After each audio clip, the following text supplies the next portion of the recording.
मेरी शादी एक बहुत ही अमीर ख़ानदान में हुई थी। मैं इस वजह से खुश थी कि सारी ज़िंदगी अपनी ख्वाहिशों को दबाते हुए गुजारी थी। मुझे पैसे की कदर व कीमत का अंदाज़ा था। मैं अक्सर अपने माँ बाप से 5 रुपए लेने के लिए मार खाती रहती थी। जब मेरी शादी अमीर घराने में तय हो गई तो मैंने कुछ नहीं कहा, बल्कि मुझे तो इस बात की खुशी थी कि मैं ब्याह कर इस जेल से निकलकर एक बड़े से बंगले में जाऊंगी, जहां मेरे आगे पीछे रहकर नौकर सेवा करेंगे और मैं बस उनको हुक्म दिया करूंगी। एक दिन मेरी बारात मेरे घर के अंदर दाखिल हुई तो मैं सोच भी नहीं सकती थी कि इतने स्मार्ट और महंगे कपड़े वाले लोग जो मेरे घर आए हैं वो मेरे ससुराल वाले हैं। उन सबके चेहरे पर बहुत खूबसूरती और चमक दमक थी। हमारा मोहल्ला तो गरीबों का मोहल्ला था। हमने तो मेकअप भी सस्ता वाला कर रखा था, लेकिन जब ये लोग मुझे ब्याह कर अपने घर ले गए, मैं उस घर को तो देखते ही रह गई। क्या घर था, पूरा राजाओं महाराजाओं जैसा महल था। मुझे लगा कि मैं अपनी दुनिया से निकलकर दूसरी दुनिया में आ गई हूँ।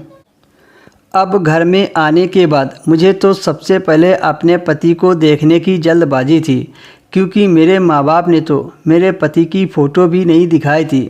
बस कहा था कि तुम हमारी अच्छी बेटी हो, और अच्छी बेटी पति को देखने की जिद नहीं करती।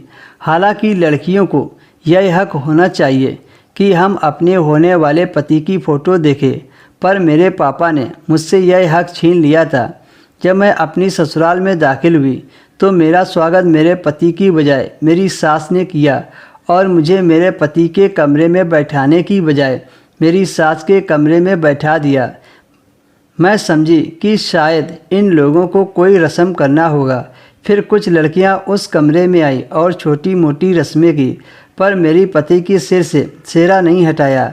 मैं खुद नज़रें झुकाकर बैठी थी। मैं अपने पति का चेहरा देख नहीं सकती थी।